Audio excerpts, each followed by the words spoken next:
Oh man, we're live. I get so nervous once we go live, because I'm not comfortable with audiences. I mean, I totally, I could see that.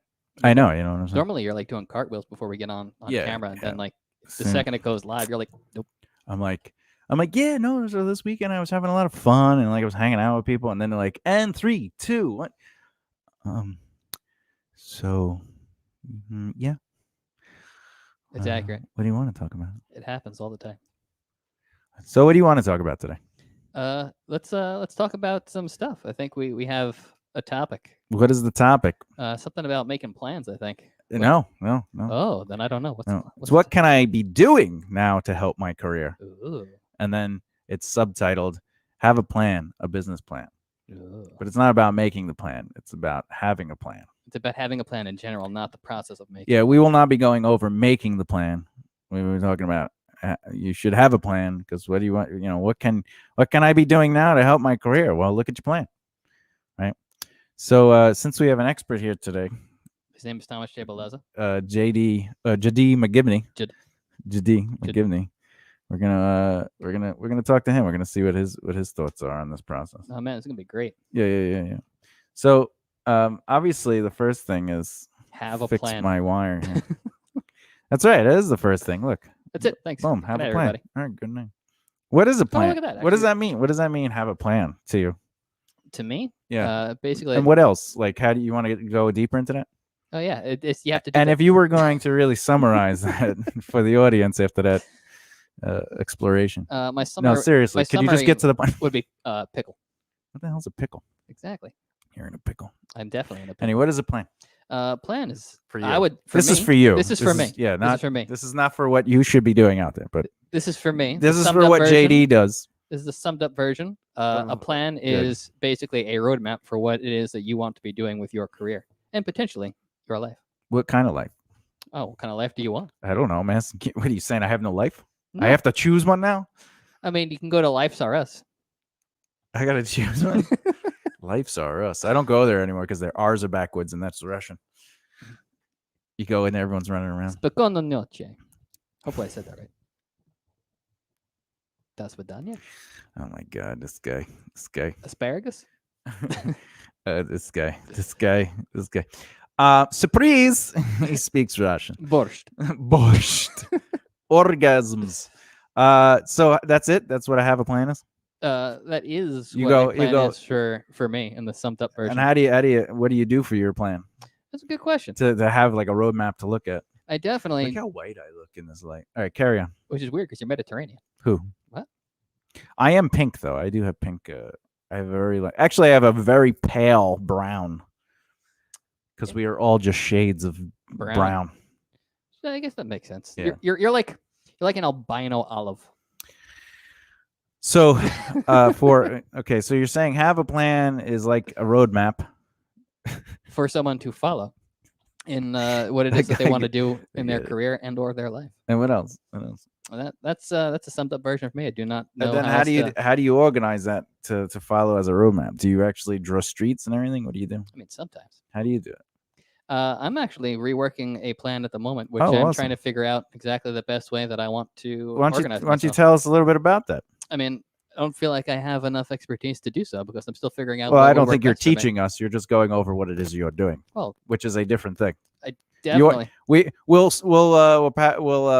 preface this for it. He is not telling you what to do. He's just going over what he is doing. Because then from there, I could be like, oh, that's interesting, and then.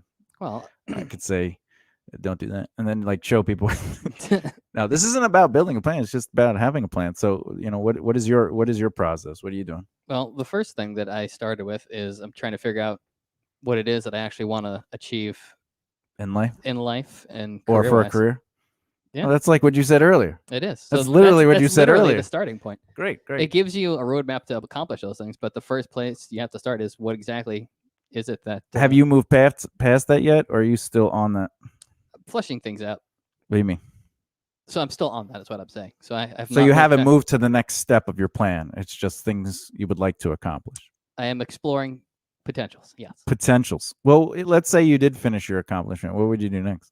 Like if you were like, this is what I want to do for a living and a career. then I would start setting. Obviously, it's OnlyFans, but go ahead.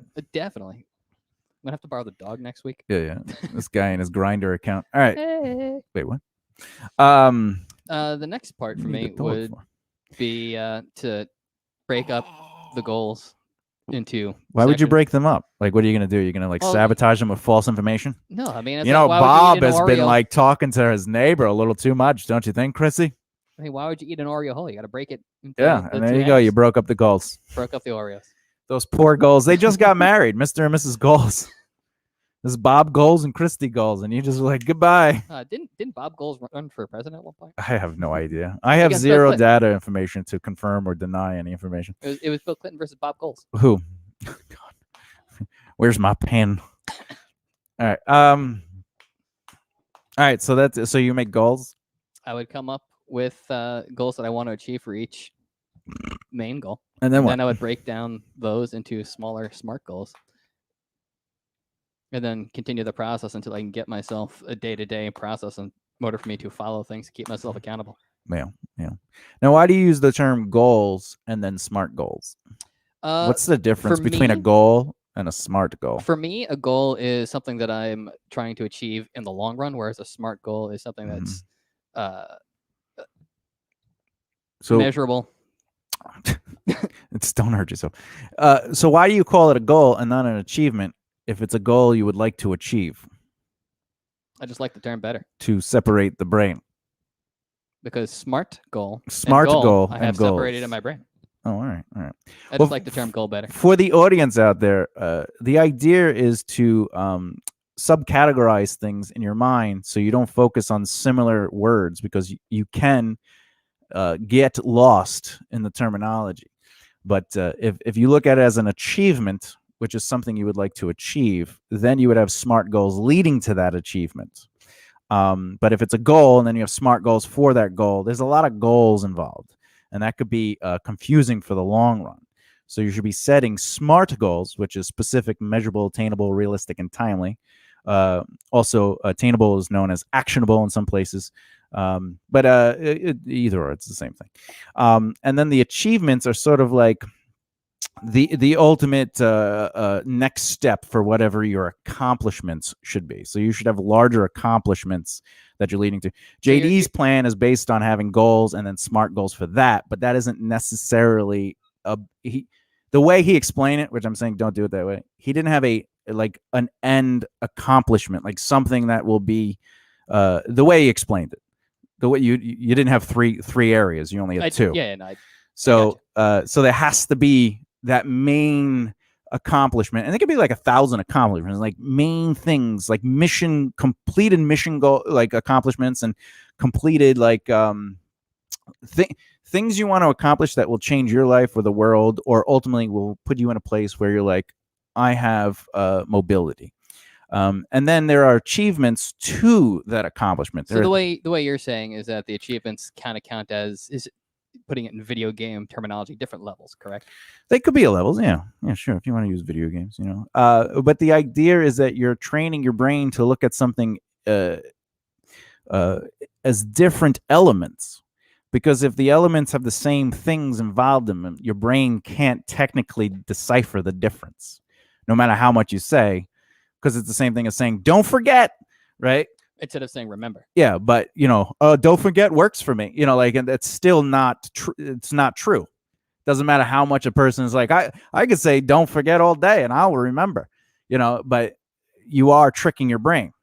So in a successful career, in an attempt to be successful, you have to create opportunity for your brain. You have to think differently. You have to use your entrepreneurial brain.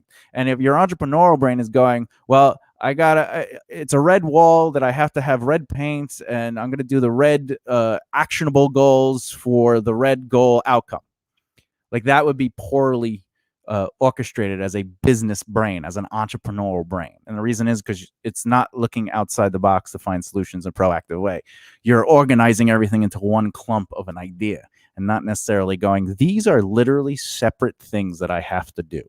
So that's why I would suggest not having just two levels of attack, like you had suggested, where you go, I have a goal and then I have SMART goals for that goal. To me, that seems very like two-dimensional, but also it doesn't seem proactive. And the reason it's not proactive is because you're basically just accomplishing goals. You're just like, here's some goals, I'm doing goals. Even though in your head you might not be thinking that.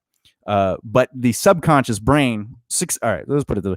In success, you have the conscious brain and the subconscious brain. Do you know what the difference between those two are?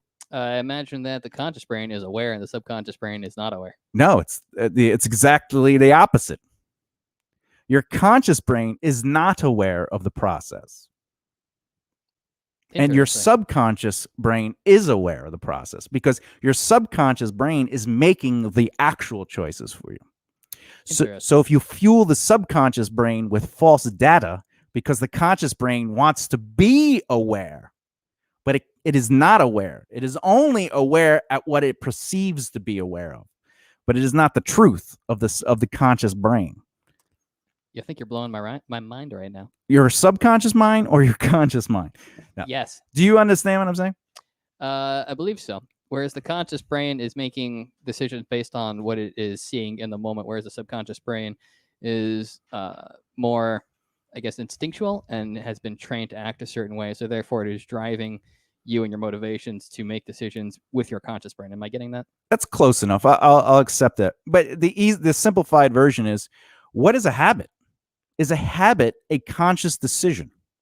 It is not. It's a subconscious decision. Therefore, you have to train your subconscious brain to look at things a certain way for clarity and productivity.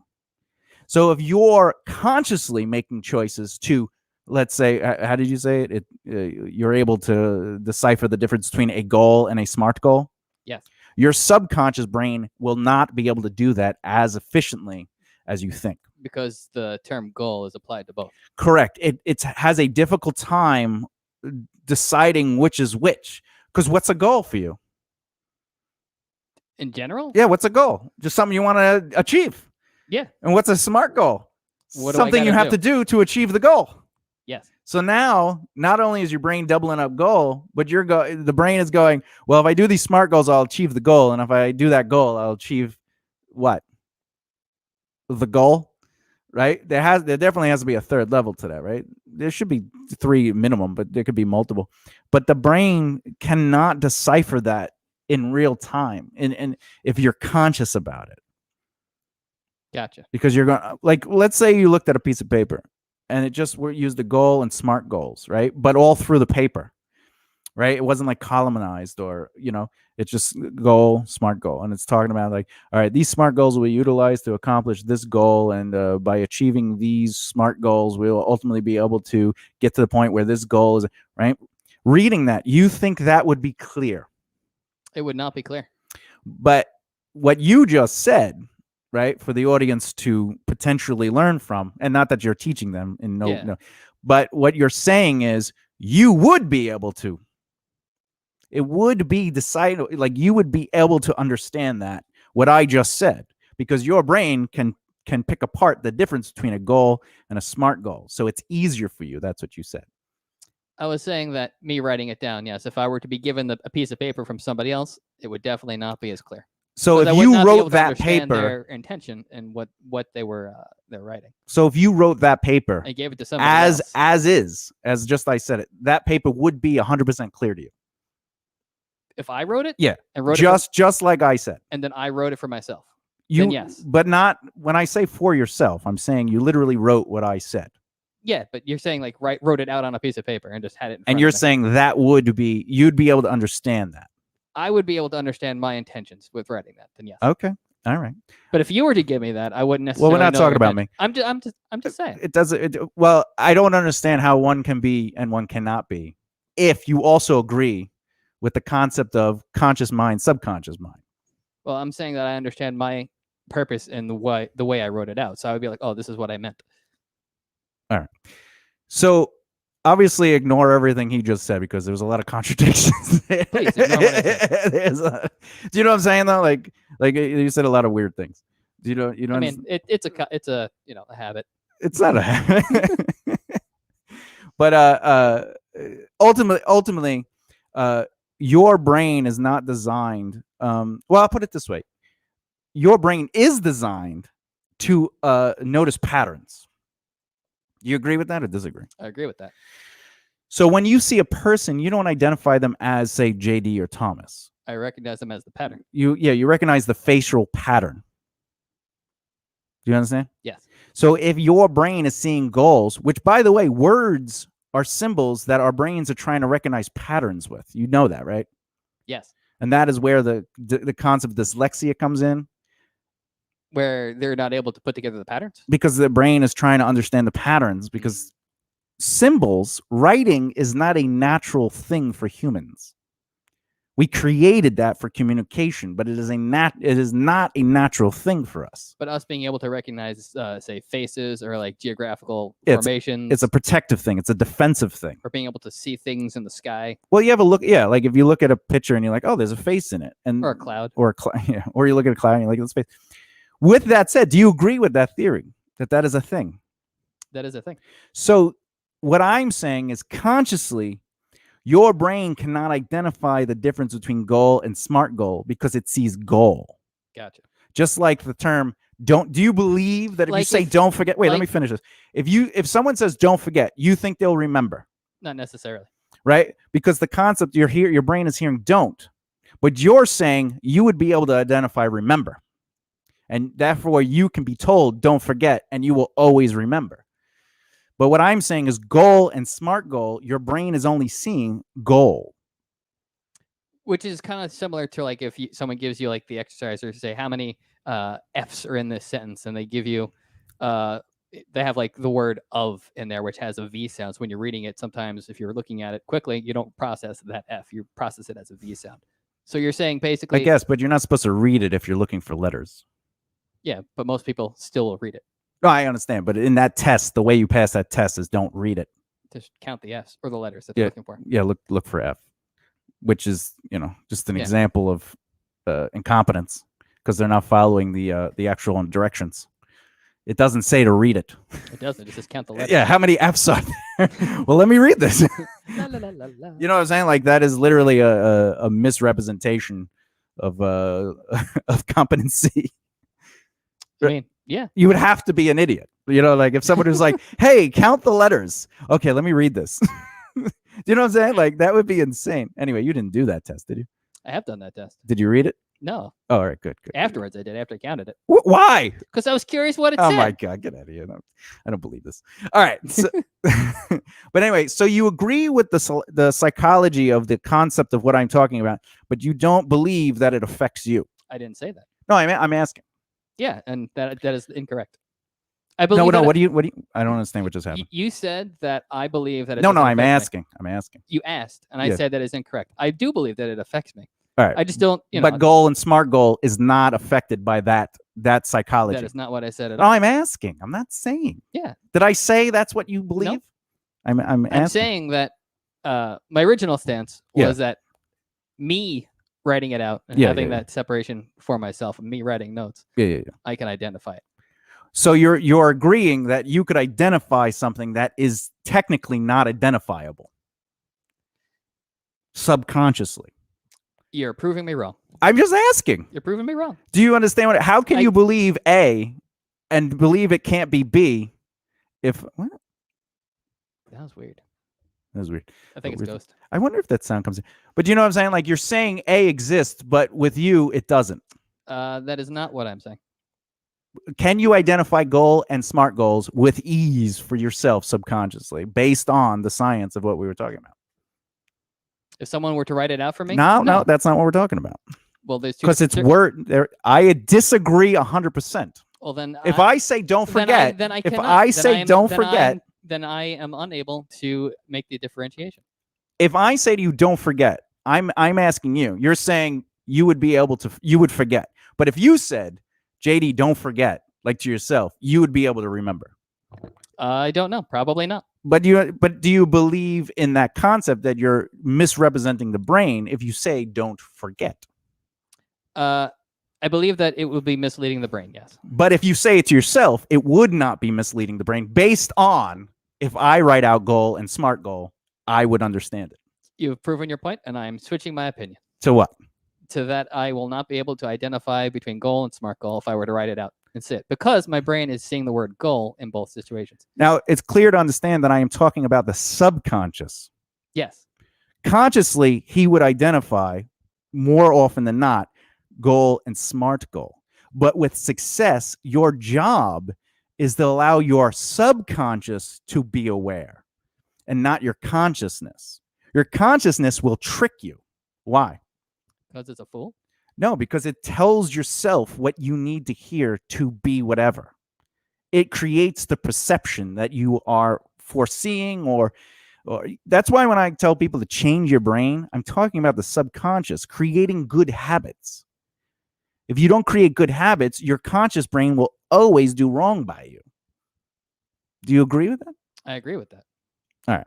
So when I'm talking about consciousness and subconsciousness, that's ultimately what I'm talking about. So based on goal and SMART goal, subconsciously, your brain is not able to identify the consciousness of what you're telling yourself. And therefore, it can damage your proactiveness. And therefore, leave you stagnant and kind of correct around. Because you're going, what do I do next? Now, if based on the beginning of this episode, I said you should have accomplishments, things that are major things that you want to accomplish, like life-changing or world-changing or something that whatever, like let's say you want to be an actor and you want your movies to really represent a strong message and you want to add some sort of value of thought to the world. You want people to be enlightened by what it, whatever. And that's not a crazy thing if that's what you want to do, right? But that would be like an accomplishment. I have made X amount of films that represent this. And when people look at me, they know that I'm the person that does these movies with this style. That's an accomplishment. To get to that accomplishment, there are certain achievements that you have to obtain, right? And to get to those achievements, you have to have SMART goals. And the SMART goals are specific, measurable, attainable, realistic, and timely. And if you notice, everything is being broken up into categories. And your brain is very smart when it comes to seeing things that are very separate. Because they see the patterns. Well, because they see patterns, if things were even slightly similar, it confuses the brain, right? So the way memory works too is we identify something that's familiar to us within that memory, and then our brain builds from that moment. Say, like maybe like a smell or like a specific moment or a person that was part of the experience. It could be a smell, it could be a person's face, it could be whatever, it depends on how your mind works. But like, for instance, I have a photographic memory, but that doesn't mean it looks great in pictures. Yeah, it's eidetic, where it's like I remember like every little detail. I remember visually, but I also can be activated. So I could be looking at an image, and within that image, something emotional can activate the memory, and I could actually walk around in that memory. That's how my brain works. But because I have dyslexia, I learned this because I had to. And that the reason dyslexia happens for me is because I can't identify the patterns correctly. So when I write physically longhand, that's where my dyslexia has the most damage to me, because I'm trying to write symbols that my brain is not recognizing. That's why it's easier to type on the computer, and I'm really quick because I'm not actually writing letters out. I'm writing in spots, position. So it's like, hey, what is going on? I'm not writing, hey, what's going on? I'm clicking, so it helps. However, I can still spell words wrong because my brain is like, wait, is there an E there? How's that? There's a Q in 4. There's a Q in 4. By the way, I'm not telling you to change your way. You do whatever you want, and in 10 or 15 years, you could be like, hey,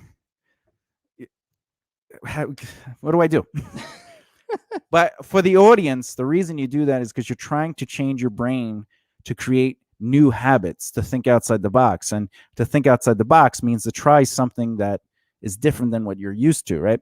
And if you subcategorize things into variations that are not similar, you will find more productivity in that, okay? Like, for example, there's like tests you can take where they trick your brain with colors and shapes, right? So they'll be like shape, color, shape, color, shape, color. And you'll be like, right? And then like all of a sudden you see like a triangle that's red and a square that's red. And you're like, what is it? And your brain will be like, I don't know. And it takes, and the quicker it takes you to recognize that one is a square and one is a triangle, Because if you see like a red square, like red square, red square, red square, red square, red square, red square, red triangle, your brain might identify that triangle as a square. Because you just seen all the squares. There's a split second. But if that triangle is a completely different color, you're more likely to identify it as a triangle, especially if the triangle is associated with a specific color. Because it's so drastically different. It's not that it's drastically different. It's just your brain knows that this is a yellow triangle. And not a red square. And not a red square. So the red square and the red triangle is goals and SMART goals. Do you understand? Makes sense. Yeah. So they're both red. They're both goals. One's a square, but one's a triangle. Do you understand that? Do you agree with that theory? I agree 100% with that theory. So that's what I'm saying. Consciously, you'll be like, wait, that's different, right? But there's still that momentary pause of what the hell is this? Yeah, and that momentary could be like that, right? But the point is, for productivity, you need to not have that. You can't have that. You need to be consciously moving. I mean, subconsciously moving in habit. Though the consciousness dictates, what am I doing today? Let me look at the, right? But you should be waking up and going, all right, let me look at my plan today. All right. But there's just a subconscious thing because you're just like, this is the habit. Here's my plan. Habit, right? But anyway, all right. So moving on. Going back. I make all this stuff up. All right. He doesn't make all this stuff. What is the first thing? What is the first thing you should have in your plan? I assume you would have, what is it? Your missions, morals. That's right. Your budget. Your budget. That's right. Your budget. Why your budget? I'm actually curious as to why the budget and not what it is that you want to achieve. Because the first thing you have to establish is where you're starting. Fair enough. Before you can figure out where you want to go, you got to know where you're starting. So financial foundation and overhead is important. Does that mean that's going to be what you end up with? No. You have to identify the money start and the money going, right? So in the beginning, you go, where am I starting financially as a foundation? What is my starting capital, right? And then you have to identify, what is my overhead? And once you identify those things, you could do a lot of stuff with that, right? So over time, you're going to come up with your missions, morals, and ideals. You're going to figure out what your brand is, and then you're going to be, how do I do that? And then you're going to figure out your 1, 3, 5, 7 and 10 year long-term goals, right? Which is different than accomplishments. Your 1, 3, 5, 7, and 10 year goals should influence the accomplishment, which is, what is your company? What is your mission? What is your, all those things, right? So anyway, to get there, once you start establishing that kind of mentality and you go, oh, this is what this is, you can start figuring out an additional overhead for that. What would it cost to do and maintain this for X amount of time? And then you'll have to save up more money. But you have to start with who you are and where you are. You just have to. Which makes sense, because you won't be able to do anything unless you're, how you're able to move. Correct. So, but also if you understand your overhead, you could do things like cut your overhead. You could be like, oh, let me put some caps on this, and that gives you a little leeway and stuff like that. Because you might realize, wait a minute, I could almost work within the same overhead if I cut down in these areas to sacrifice so I can focus on my wants of success, right? So the needs of the sacrifice. So let me sacrifice my desired wants to focus on the needs of my survival as in my lifestyle, right? And then you have the things that you want to accomplish in life and the goals that you have. So you do that. But finances, if you don't start with money, you're starting wrong. Why is that, Jade? Why would you not start with money? Let's ask, because I believe you didn't say this first. I did not say this first. So why were you not thinking money first? I was not thinking money first because I was thinking, what is it that I want to do? And then my thought was, after that, figure out how much it would cost to do so. But the point that you made, which is understanding where you are starting off, allows you to, one, maintain being afloat, and then gives you the ability to actually make those plans moving forward. Yeah, and you can, again, you could adjust your overhead and your financial foundation. But the other thing you can do that's important is what it might cost to run your business or your career at a certain level might not be plausible in the beginning, right? So you might actually be able to start doing things in the lower categories. Like your first and third year, you might actually be able to do on the limited budget you have created based on your life now. So obviously, like your 10-year goals, there's things in there that are going to be expensive. You're like, I gotta wait on this. If I save up money for my 10-year, it's crazy. But the reason we start a career or a business is based on the first 3 years, and the 5th year. But by the end of your 3rd year, you should be making money. Like by the end of your 1st year, you should be making a living, which is very different than making money. A living is you're surviving off of your budgeted average monthly overhead, like within your field of interest, right? So making money, though, is that you're growing, you're financially growing. And by the time you hit your 5th year, if you're not making money, you are a failing business, right? So that's why you could look up the statistic that within the first 3 years of a company, they usually fail because they're not making money. If you're just making a living, you're also not making money. You have to make, because you have to be able to grow. You have to be. If you're able not to able grow, to grow, as you just pointed out, you're not doing the thing right. Yeah, you're not doing the thing right. But of course, there could be incidentals in there. If death in the family, COVID, sickness. There's so many variables to it. But how you survive that is also based on your preparation, right? And like your ability to adapt. That your entrepreneurial brain. That is your entrepreneurial brain. Outside the box in a proactive effort. That's right. But anyway, so once you understand your financial foundation, it also gives you a chance to say, do I have that kind of money to live off of without working a job? And if I don't, just to live my budgeted average monthly overhead, I can save that money up for my life when I'm living at the budgeted, overhead. And I can start taking steps leading to my 1 and 3 years, because you can start working within your field of interest, either through volunteering or building relationships and other stuff that eventually leads to by the end of the year, you're making a living off of that money. Do you see how that works? I do. Do you see why what you did? You started at the end. Where do I want to be? What is what I want to do? I didn't understand where I was in order to give myself the proper mobility to get where I wanted to be. The reason that's called artist brain is because you're thinking of what could be and not what is. An artist, usually, we call it artist and business brain. The artist brain wants to be creative, and a lot of this stuff has to do with what I want to accomplish. Like, what do I want to do? Right? But in reality, your accomplishments actually should not be self-serving. Do you understand that? An accomplishment has to be that it adds value to your world and the world around you. And your world doesn't necessarily mean for you. But if your world grows, you'll grow, right? So what's the big difference between your world and you? Your world happens to be the place that you are living and interacting with, where you is literally just you as a person. Correct. So if you're like, my accomplishment is to have a big house, a nice car, and I want to be a millionaire. And a Rolex. Right? To drive around it.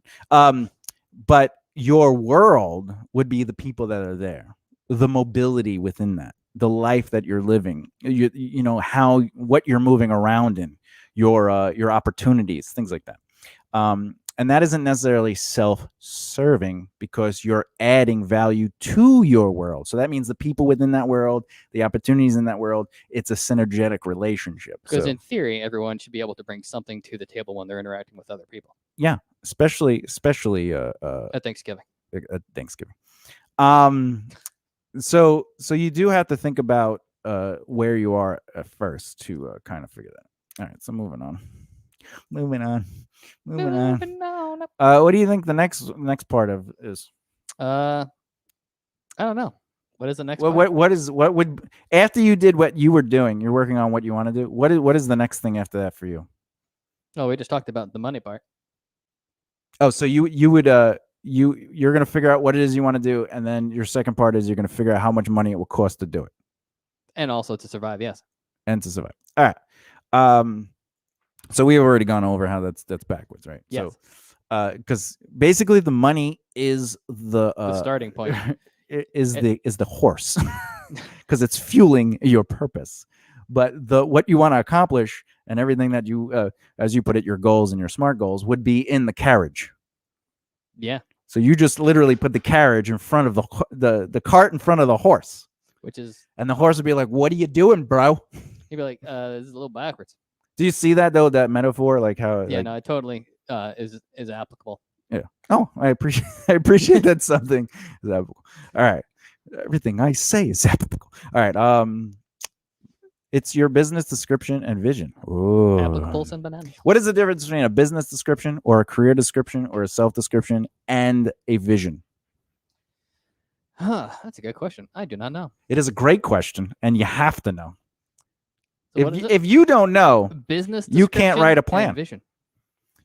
Because you have to know what these things are. I'm assuming the vision is the artistic, idealistic outcome of what you want, and then the business description is breaking things down as to how you will get there, what it is that you want specifically, and kind of just getting very detail oriented and being realistic about it.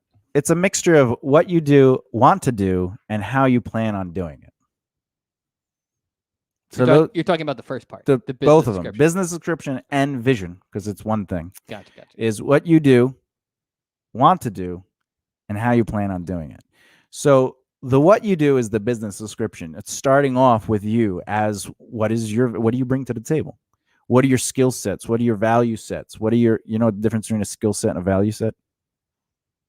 Skill set is what it is that you can bring to the table, whereas a value set is how, I guess, you view life, what's important to you. This guy. We've actually gone over this. It's your mobility. A value set is your mobility. It's literally, by the way, it could be anything, but it's not physical.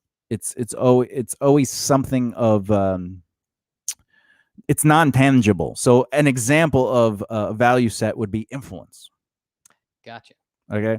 So like if you were able to suggest people do something or ask a favor of somebody, or be like, hey, you should work with this person. Gotcha. And they go, oh yeah, well, if you're saying I should do, that's influence, right? Gotcha. But also if I do something, others go, I want to do that. That is also influence, but there's variables to this. There's a variation in value set to that. You could have no influence, and that is a value set. Do you understand? It's basically your where you are in the up and down of that. Yeah. And it's not just influence. It could be anything, like referrals, like I was saying, a referral is a value set, like basically your presence, your name, your brand, your involvement creates movement. That's a value set. So in the business description, what you do is a part of your skill set and your value set, right? But it's also, the things that make you. It's not just like JD plays guitar, but that's not what makes him him. And his value set might be I don't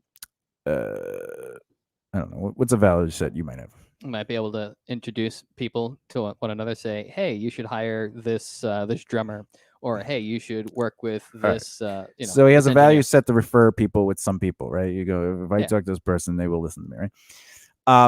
But that isn't necessarily who you are. That's not like, it doesn't make you. It does not. So you also have to figure out who are you, right?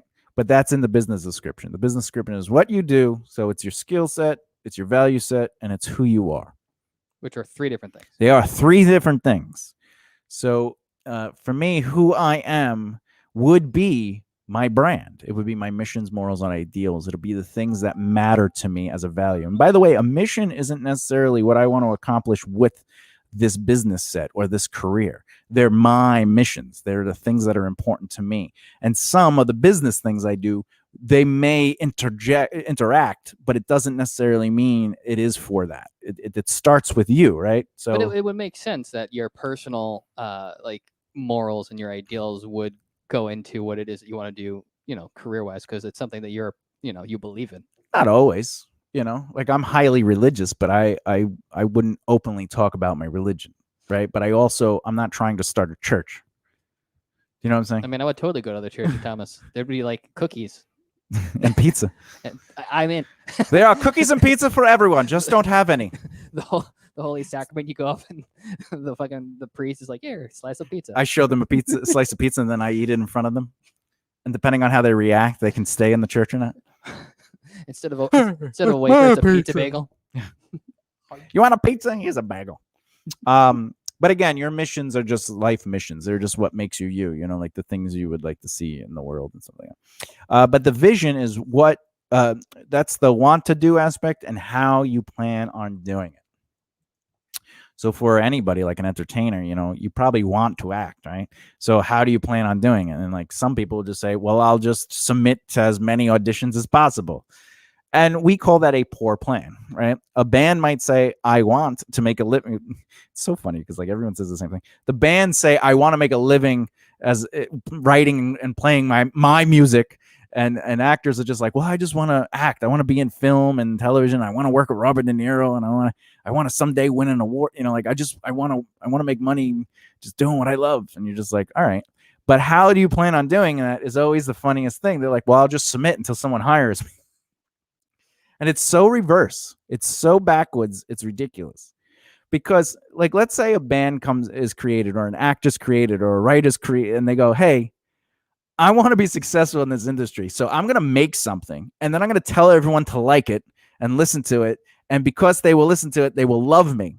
Instead of going, why don't I get the hell involved with stuff so people start knowing who I am, knowing my values, knowing my brand, whatever, knowing your skill set, knowing my skill set, and creating value sets and just developing something of an offering to help people. Yeah, which is a value.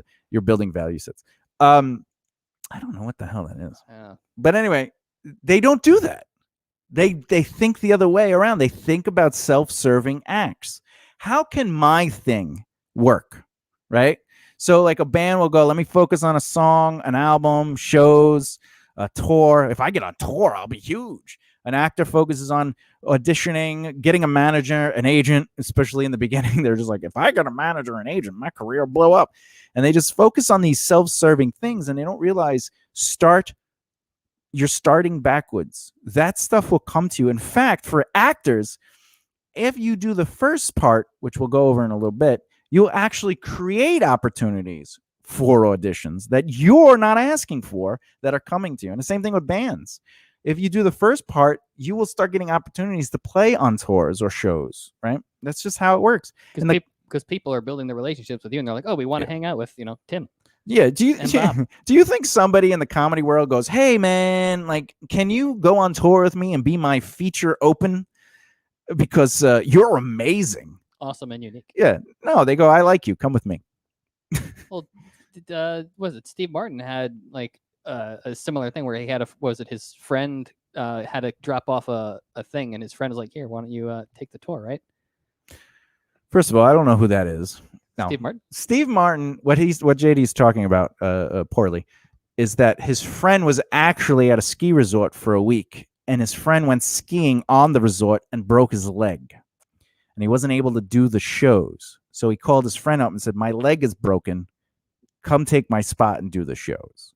So it wasn't a tour. That's completely different than come on tour with me. Yeah. Well, the point I was making was it wasn't because Steve Martin was, amazing, awesome, and unique and like extra funny. It was he had a relationship which led to an opportunity. Well, that is correct. That part is correct. But the similarities are not necessarily the same because one is a long-term. One is someone going, hey, I want to take you under my wing. Let's go on tour. You can hone your skill because you won't be filmed and you're just starting the show. You know what I'm saying? And the other one is you're the act. Gotcha. You understand? His friend gave him a massive leap opportunity. Whereas like, hey, come on tour and be our opening band or opening act. That's like a hands up. That's sort of like, hey, I like you. Why don't you learn what you got to learn with me? But you won't have the pressure that I have being the headliner. You understand? Gotcha. So it'd be like, like a well-known band going, find like some young people that are just starting out and just getting, here, we got this handout, and that's them. Young, they could be doing it for 10 years. You know what I'm saying? It's just giving a handout to somebody that just, needs to get over the top. Anyway, in your vision, though, this is where you would do your 1, 3, 5, 7, and 10-year goals, right? And again, goals are different than accomplishments, right? And they're different than SMART goals. They're definitely different than SMART goals, right? I like to call these achievements, though. So your 1, 3, 5, 7, and 10-year achievements, right? But the way we're looking at this in a business plan is you would write it as goals, right? And then you would create achievements under those goals. And then those achievements would get the SMART goals.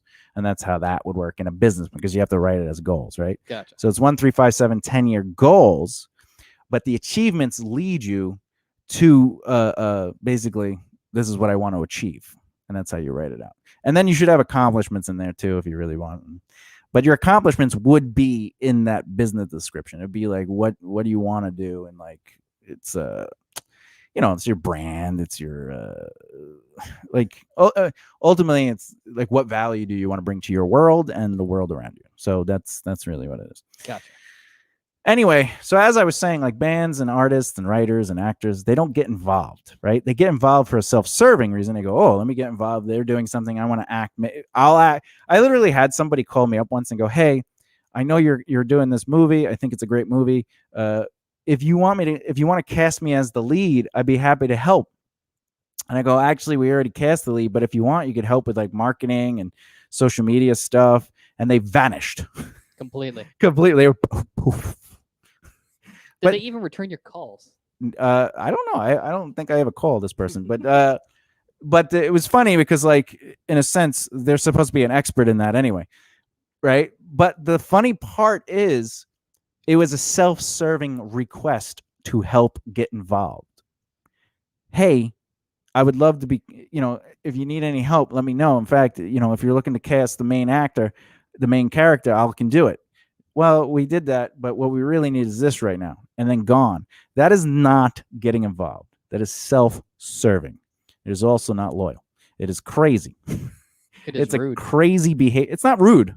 It's totally rude. I don't think it's rude. Why do you not think it's rude? Rude is ultimately purposefully doing something with the intent of not caring about the person's emotional response. I personally don't think this person had that even on their mind. All they were thinking about was them. It was self-serving. They weren't even trying. They weren't trying to be rude. They weren't like, well, the hell with that person. It was just like, oh, I didn't get the thing I wanted, so I'm just going to keep moving on. It's actually like sociopathic. There's no empathy, right? It's crazy. I hate people. Anyway, so you got to get involved. It means to just be involved. It means like helping other people. It means getting into your area of expertise, not expertise, but it could be your area of expertise. It means getting into your industry. So if you want to be an actor, just start getting involved with the world of acting. Work in the theater world. Help people. Volunteer your time for stuff. Get involved with the unions, even if you don't join the unions, right? Help in the office. Help on productions behind the scenes. Yeah, do stuff that isn't necessarily, spotlighting you. This is the best way to say it. You're spotlighting a project or a group of people or a team. That's how you really get involved. And it's sometimes difficult to be like, hey, do you need help on your project? Right? So that's why you have to start getting involved in. If something is out of your reach of request, which means you do not have a value set, you do not have the value set to go, hey, you need help? I can get involved. And someone goes, absolutely. Also, you don't have the value set of someone going, hey, do you want to get involved in this? Do you want to work on this? So those are value sets too. They're non-tangible, but people either asking you or you're asking and people say yes, right? If you're not at that point, you got to start a little lower. You got to say to yourself, well, what is slower than that? If the people that I want to work with don't want to work with me, what's the next entry level? What is the next area of opportunity that I can naturally get into, that I have a value set that lets me get involved? And that's why I say get involved in the unions, even if you're not in the union. Volunteer your time. Because if you're around people that you want to get with and they're not the gatekeeper is somebody else that allows more people in with lesser value. And by the way, I'm not saying people have lesser value. The value is just the value set I'm talking about. It's like your influence, your ability. Their mobility, right? So if you can get involved with a union, be like, hey, can I volunteer? I'll stand at the door for something, or I'll hand out something, or I'll help everyone get elected every 2 years or 4 years, whatever. You'll be the guy directing them, guy or girl, wherever. The person, the individual.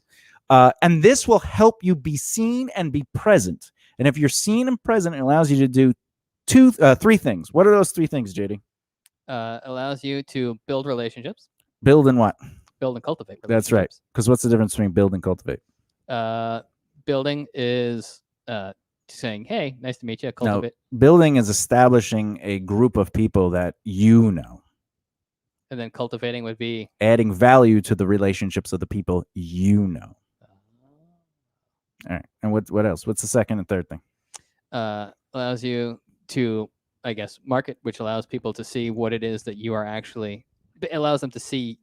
It allows people to see you living truthfully to what it is that you stand for, and it shows that you are a team player and shows you get involved. Yeah, correct. So far, the networking aspect, the building and cultivating, is about the relationships you built, and the marketing or establishing your truth in action, your value and stuff like that, is allowing others to see your value. So now it's weird because networking is about the people you know, marketing is about the people who know you. And then what's the third thing? It allows you to practice and allows you to learn firsthand by actually doing whatever it is that is required of you. It's more important than learning firsthand. You're actually establishing and taking note, if you choose to, of your strengths and weaknesses within that environment. So you are knowing yourself. So you are knowing yourself. But this is the issue with 99.9% of the people. By the way, I love when people give statistics. I say 99.9% of people because I just want it to be very affirmative that it's the majority of individuals. And not everyone. Not everyone. But the majority of individuals do this. They refuse to establish the weaknesses within that field or that community and adjust and grow that weakness. Because, JD, why do people refuse to acknowledge weakness and develop it? Because people are afraid to feel devalued, and they feel that they're not able to do something, that they therefore do not have any value. Which is interesting because that is also a weakness, right? So to find a way to go, wait a minute, I need to learn this. Even if I end up not using it with this, it will help me develop better, because that weakness is actually devaluing one of your value sets. Did you know? And that would be an example of the subconscious mind following a terrible, bad habit. Yes, that's right. Because the subconscious mind is controlling that. I need to have value. I need to have value, right? Or how can I be wrong? Or how can this be a weakness? I'm good. I can do it. It's not a weakness. I can do it. But being able to do something does not mean you bring value to it or you understand it. You can run doesn't necessarily mean that you're an Olympic athlete. You can even have the runs, but it doesn't mean you're going to make it. That is also accurate. So those are the things that being involved really help you do. Is you start establishing relationships, which is all about the people you know. You start developing value of self and your brand, basically who you are and what you stand for, and people start recognizing you because you are present. You are being seen and being present, and then you're understanding your strengths and values to know what you can, not that you are bringing anything, because we're not talking about that yet, but what it's understanding what you can bring to the table. And by being in that environment, you're learning what needs to come to the table. So if your weaknesses are not able to do some of the things that are required in that industry, you start recognizing it and go, I need to work on those things, right? Also, a strength and weakness is being able to be aware of when to follow and when to lead, when to advise and when to listen. Right, those are very. Are you saying basically understand your role within a specific dynamic and situation? Yeah, and when and where it's malleable. So like sometimes you step in as a leader, but you allow others to lead. Where let's say like a certain person in the group has an expertise, you would listen to that person's expertise in that specific area. Yeah, like one of my biggest issues is I let people do whatever they want to do at first. And then I evaluate what they're doing. But then when I evaluate it, they just do what they did anyway. Which, by the way, has been everybody I've ever worked with. Everybody. Which means it is absolutely the majority. And so far, 100%. And not even 99.9%. Well, you would be the 0.1. No, because I'm not a part of that equation. Well, out of all people in existence, you would be the I'm not a part of this existence. Like I'm just here. But in that situation, I am allowing people to be leaders of their own choices. But when it is not working, and let's say somebody asks me, hey, what should I do better? If I give that advice or educate, and then they keep doing the same thing, they are actually not doing anything. That makes sense. right? And that you have to develop that. Why do you have to develop a way to be like, wait a minute?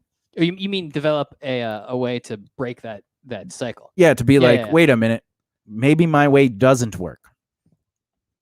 Yeah, no, I mean, it makes sense. You would have to develop a way to break that cycle, because if it's not working, you have to find a new way.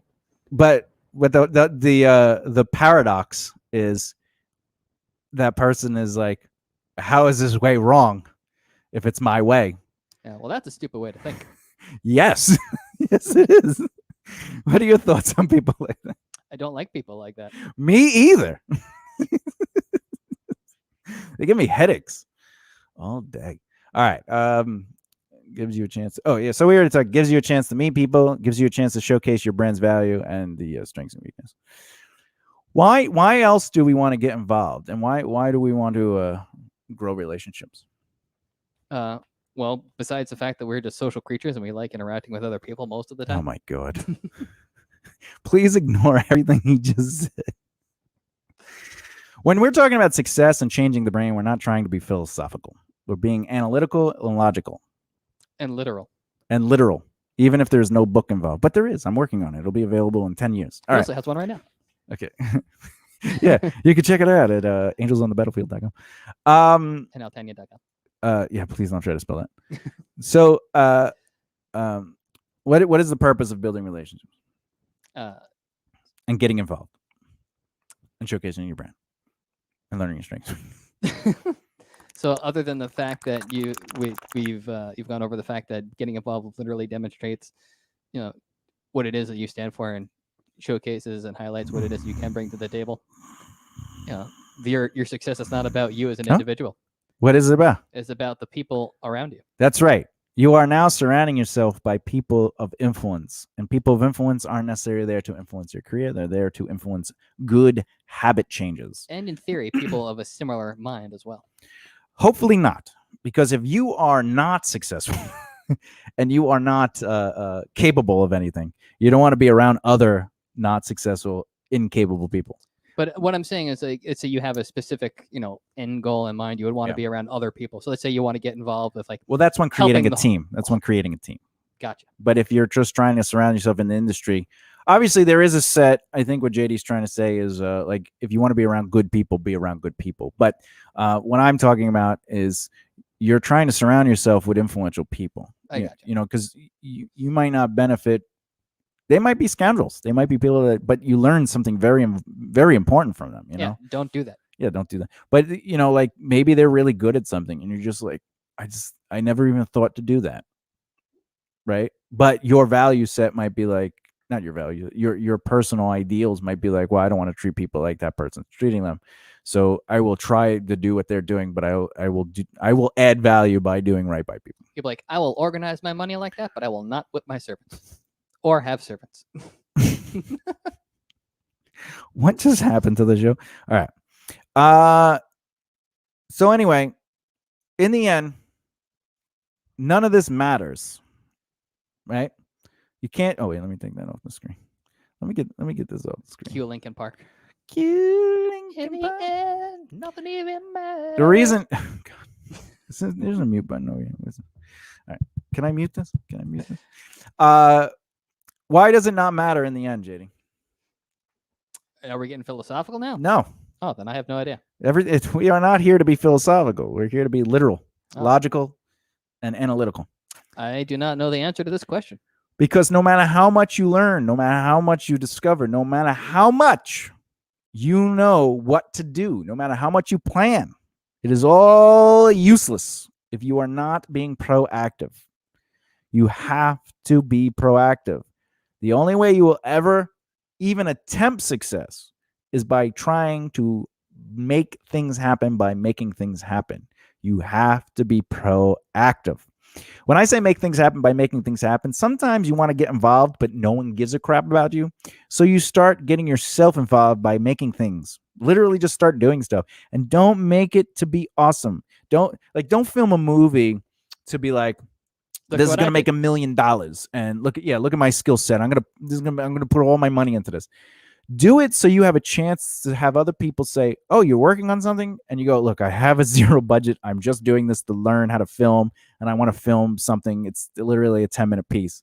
And if they're like, well, I'll help, like, what do you need? And you go, yes, what do you want to do? And whatever they want to do, Let them do it. as long as it's not the thing you are choosing to do. And then it's like, if you're like, I'm doing this to direct, be committed to your directing. But if they were like, can I rework the script? You go, yeah, have fun.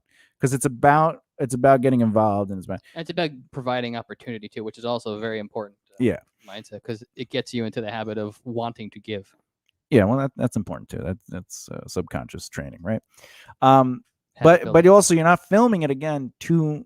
I mean, look, maybe you film it and you're like, oh, how about we get 10 other 10-minute films together, and we do like a screening, and we charge people, and you make a Friday out of it or a Saturday out of it, and you make a couple bucks. You could turn anything into a business opportunity to make money, but the point of this is not.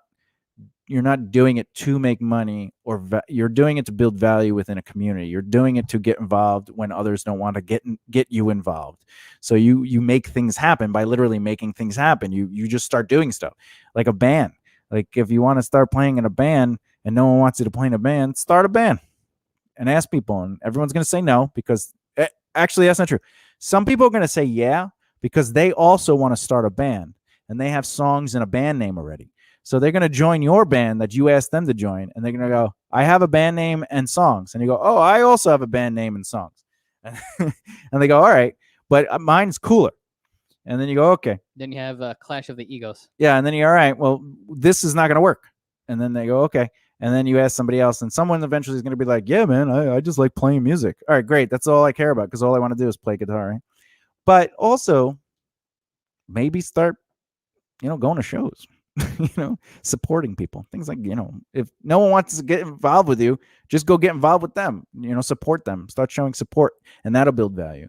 Same thing with writers. Like, writers are just like, I'll just write my book and then I'll put it on the internet, and then people will be like, this is the greatest thing, and now we need to worship this guy or girl because they're a writer, and also amazing, awesome, and unique. Yeah, and that's insane. But what you do is you start creating like writing groups.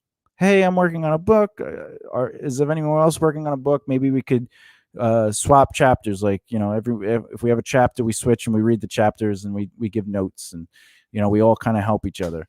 And maybe I have a skill set of I do covers, or you have a skill set of you're an editor, you have a skill set, you're good at formatting, you have InDesign, so you could lay out the book. Like, everyone starts working together and helping each other just to do it, but don't do it to make money, though you can eventually make money with it. Do it for the relationship building. Do it because you can't get involved. Allow somebody to know that you're creating an opportunity to get involved. And this works with everybody. You could do it with actors. You could do you could work out we just started something with acting scenes and writing. Like an acting circle. Yeah, just like a workshop. It's just a bunch of friends getting together and working on some stuff and see where that goes.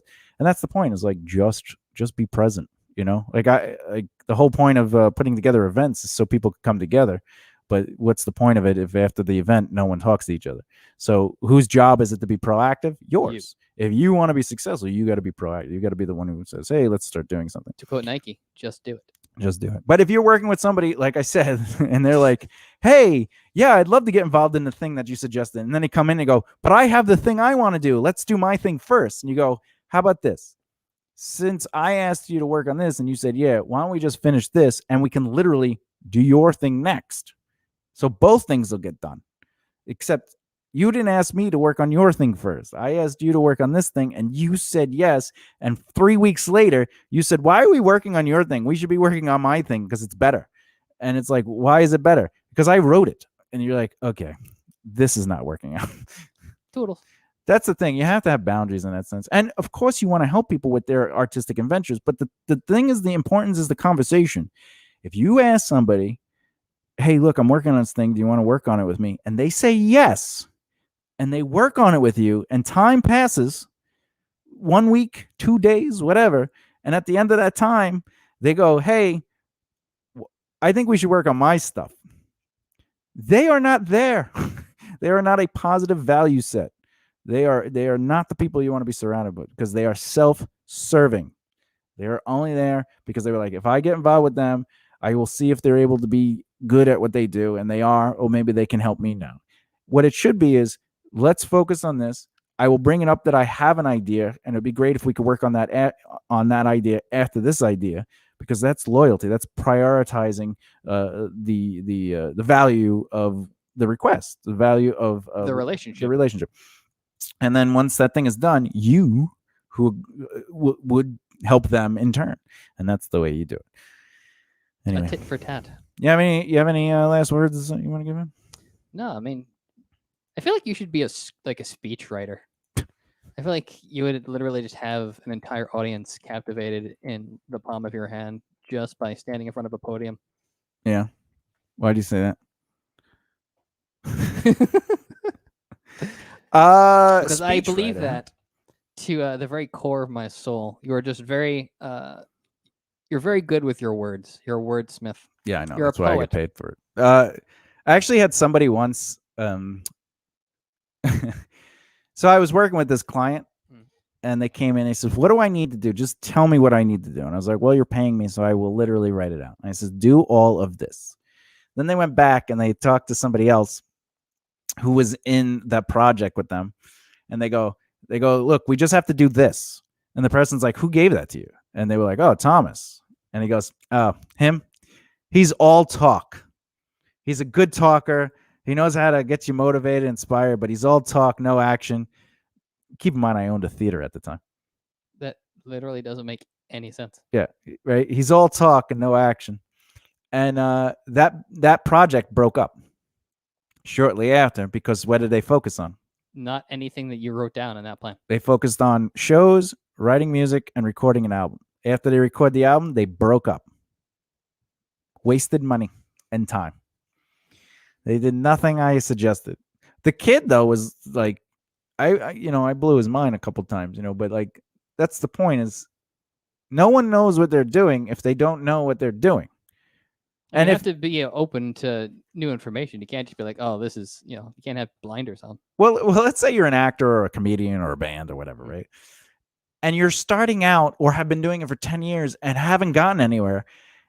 And somebody who has literally been making a living in that field for 20-something years gives you information. There's a chance that information may work better than what you have been doing. Not that it's the only way to do it. But it's like, if they were successful, odds are they're probably going to tell you the same thing that they did.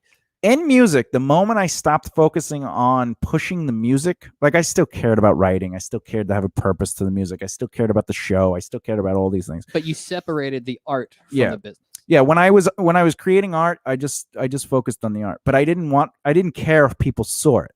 But once I started changing my subconscious to realize it is not about pushing the music, it's about creating a brand and a business and relationships and all these other things. In the last 3.5 years of my band career, so much happened. Like, if you look at that time period compared to, like, the band was together for 10 years, so 6.5, 7 years. Compared to the last 3. For 6.5, 7 years, we did nothing. Like, literally nothing. And no, that's not true. You learn not to wear a cape on stage. That was, yeah. I learned that earlier. Instantly on the first show. No capes! And that was before I saw The Incredibles. The Incredibles. The same thing with, like, acting and all this other stuff. It's just like, with acting, I didn't care about the acting. Like, I wasn't like, all right, let me take lots of lessons. I got to get cast in things. No, I was like, how do I get into a community? And the first thing I ever auditioned for, like, I really auditioned for, I got cast in, and I got paid for it. And then I didn't have to audition ever again for a year, because they just kept asking me to come back because I grew a relationship with the people. Like, hey, we like you. And I got paid for every show, right? And then from there, I built a theater. I just jumped a step. You know what I'm saying? Like, so you basically gave yourself the control to be like, you know what? I'm going to cast myself. No, I gave myself the ability for people to get involved. That's what I did. That was the whole purpose of the theater, is to have a door to say yes to people. To say yes to people. And So much so, I did a lot of free stuff there, like a lot of free classes. I did a lot of free mentoring. You had a lot of clinics too, right? Like you had like the writing clinic. Writing clinics. I was just very like giving, and that's because I just wanted people to be there and around. And you have to make a conscious decision where you're like, I know they're using me,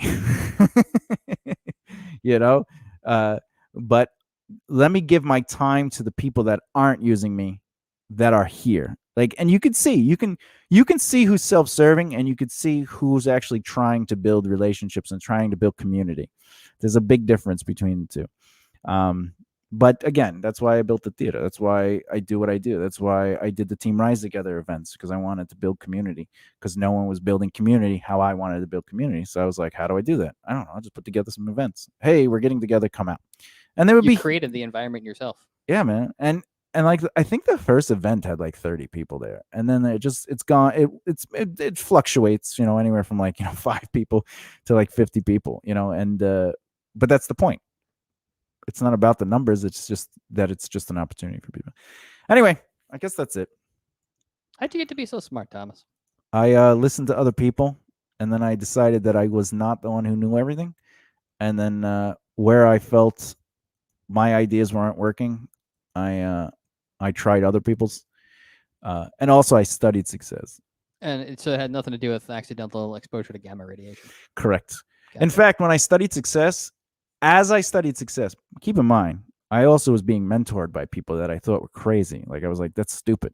And as I was studying success, I was like, I need to listen to these people, because this is literally how these people did.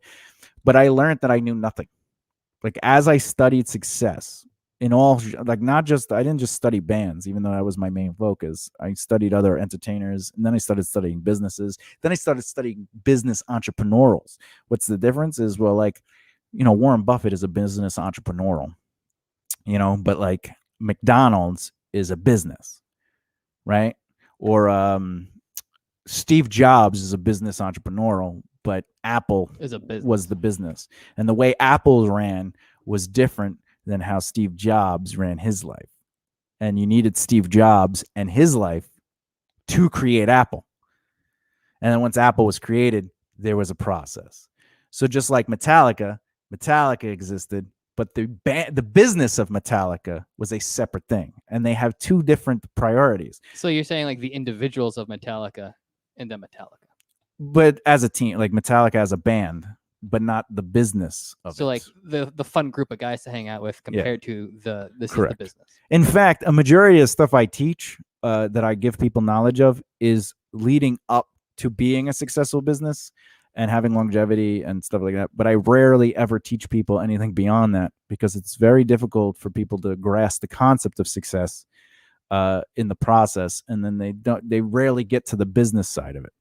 But once you get to the business side, and then there's levels. And once you hit certain levels, certain things won't matter.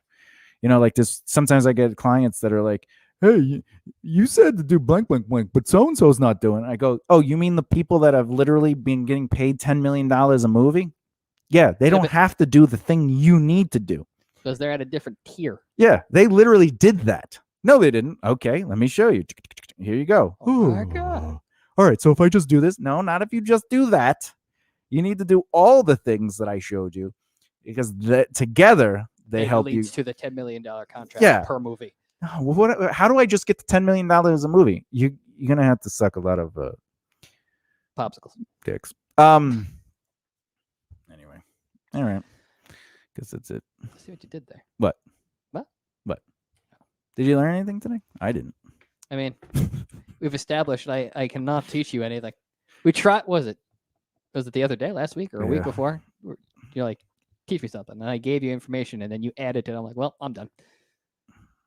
That's what it was, too. It's like something ridiculous and like obscure. I don't know. Did you know Walt Disney, Mr. Walt Disney? Like literally Walt Disney. He forced his brother, who was, by the way, like he was like a top CEO. I think his name was Roy.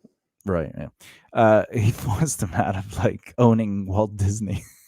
That's insane. But he stayed the CEO. He was like, I want to own Disney. I want it to be mine. So it's my direction.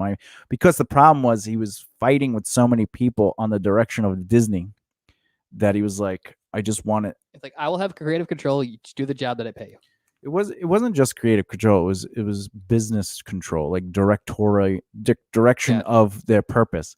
Because some people just wanted to focus on animation, some people wanted to focus on this, some people, and then like he was taking such ridiculous risks. Like People the were park. Like people are like, what do you mean a theme park? yeah, that's not gonna make any money. Why are you buying all up swampland? Well, it's because it's really cheap. No one is going to go to a swamp to say, "Oh my God, this is the most magical place in the He world. built a town. This is crazy." I really just want the like the police department in like Disney World to just be all the dwarves from the seven. They are. So I know what we're doing next month. We're gonna go to Disney World. They actually have been thinking of firing one of them because he just never gets to work on time because he's always sleeping. Yeah. We know who Dopey is. Isn't there a theory that Dopey is actually Geppetto? Let me see. Wait, what? We need to see this. What is the theory that Dopey is? How do you spell Geppetto? I don't know. Oh, I got it. Yeah, theory that Dopey is Geppetto. Oh, God. This is a real. You didn't know about this? No, I know that there was a theory that like a bunch of like the classics are all linked because of like their proximity to one another, like the original fairy tales and like certain things that happen, like the whole like I think it's like Tarzan, Little Mermaid. And, they're all like, connected Frozen. because of a boat and a family. Yeah. So Dopey from Snow White is Geppetto from Pinocchio. They have similar features. The theory is that because if you look, see, they have the same nose, they have the same eyes, big right? ears, right? Because he's Italian.